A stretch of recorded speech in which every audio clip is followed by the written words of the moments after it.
Hi everybody, welcome to another episode of the Drum Brother. Today we're here with Mark Schulman, great drummer. And James, the great interviewer. And we're going to have a little chat now.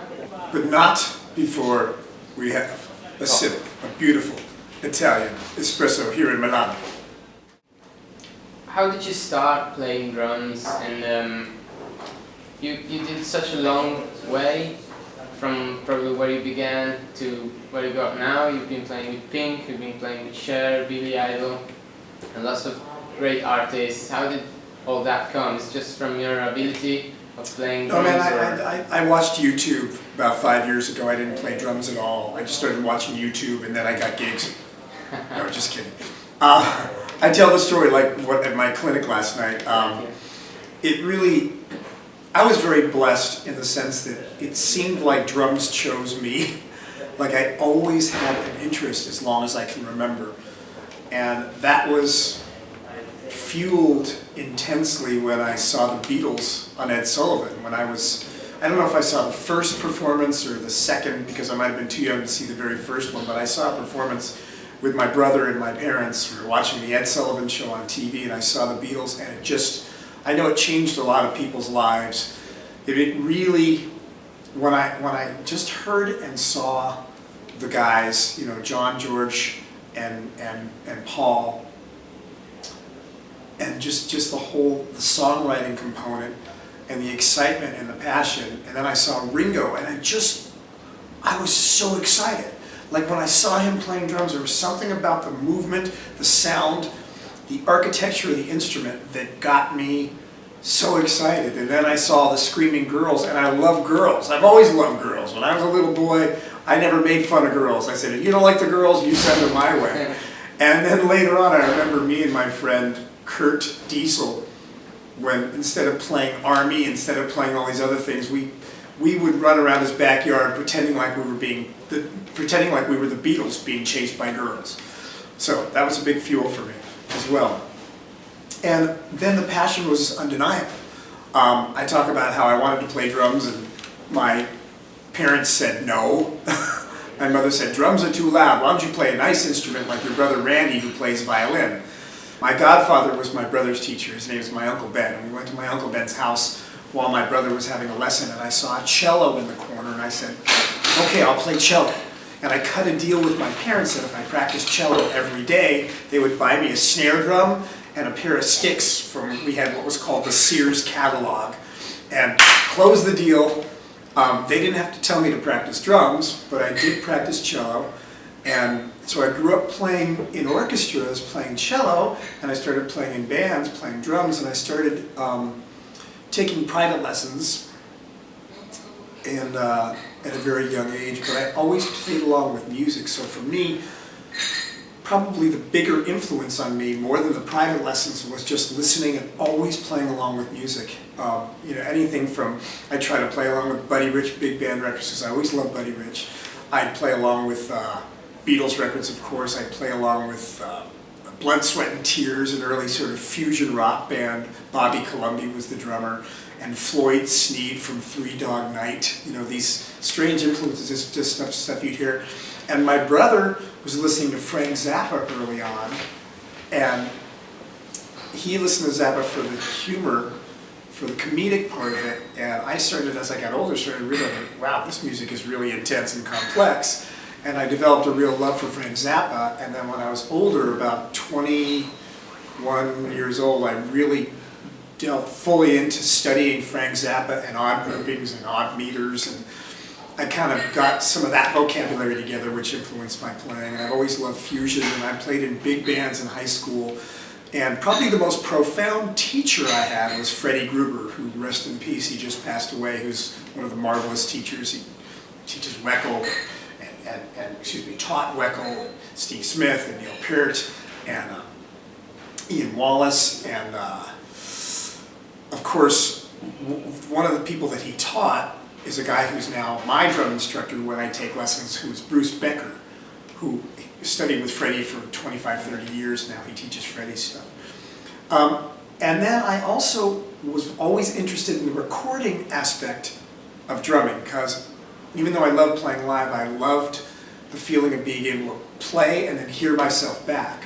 So when I was very young, I started buying tape recorders and getting into the recording component. I studied recording engineering and I studied music theory. So I basically created a well-rounded education just by what I studied. Although I never went to college, I never went to university for it.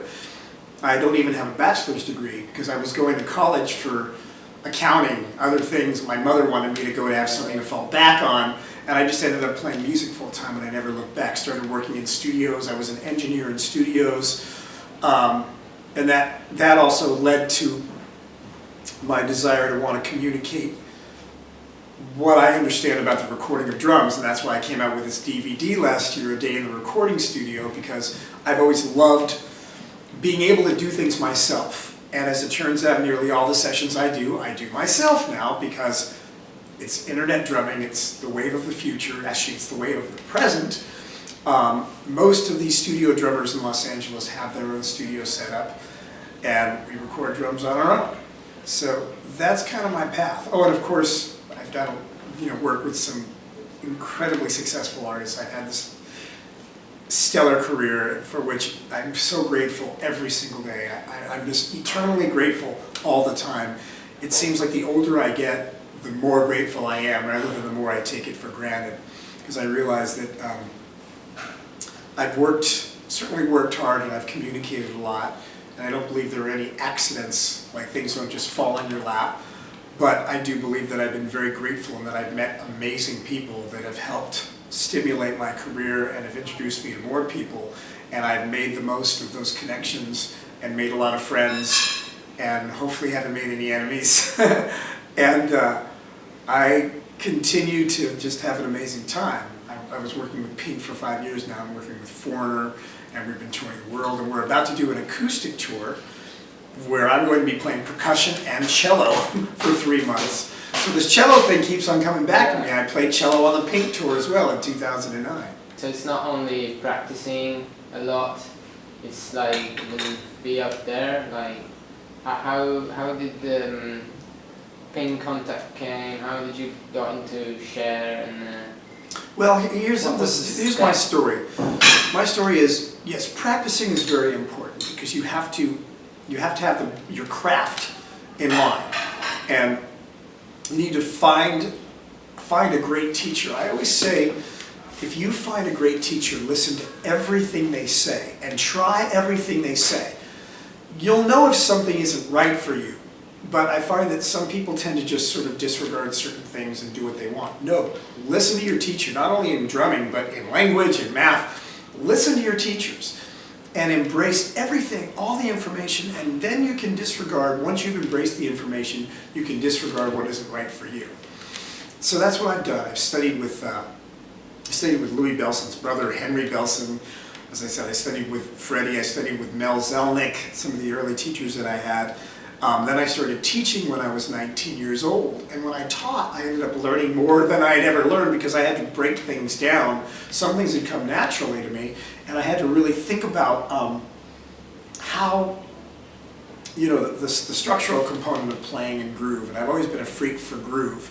And I finally got the opportunity to do a tour with Brenda Russell, this R&B artist, opening up for Billy Ocean in 1988, and that was through a guy that I had met earlier whom I had tutored in English. This great drummer named Armin Grimaldi, and he couldn't do the gig and recommended me, and I ended up doing that as my first gig. And then I have done a variety of different auditions. One of the profound experiences I had is I auditioned for Bad English, which is a lot of the guys from Journey. And ironically, Foreigner was just touring with Journey, so most of those guys were there, including Dean Castronova, the great drummer who played in Bad English and now plays in Journey. But when I did the audition, Jonathan Cain, the musical director, I met them and I was really positioned to get this gig. I just thought, this is going to be great. This is the next step in my career. And I started playing, and Jonathan Cain stops me after 30 seconds and goes, "You're rushing." Okay. So I started playing again. He stops me again. He picks up the metronome. He throws it at me with the light, and he says, "Watch the light." So I didn't get that gig, and I was upset, but it was a great experience for me because for the next year, I worked with a metronome every day. I did a rhythm course where I was clapping with a metronome, clapping at different tempos. Then I started practicing behind the metronome, ahead of the metronome, playing, seeing where I was naturally, my fills were naturally speeding up and slowing down, and really gaining control of my internal sense of, my internal clock, my internal sense of time. And so I've become a freak for groove and time and working with metronomes, and I love it. The metronome is my friend. I studied with Joe Porcaro, and he said, man, act like the metronome is just like, it's like Lenny Castro playing a cowbell. I played with Lenny Castro. We did a whole tour with him as well, with Stevie Nicks. And he's right. So I love working with the click. And I love, that's one of the reasons why I enjoy recording so much, because I enjoy the meticulous components of every part of the sound, every part of the groove, and how to change the groove and manipulate the groove depending upon where you play with the click, where you play with the other players. And so that information has served me, because after that experience with bad English, I swore to myself nobody would ever tell me I was speeding up or slowing down unless I was speeding up or slowing down intentionally. And nobody ever has.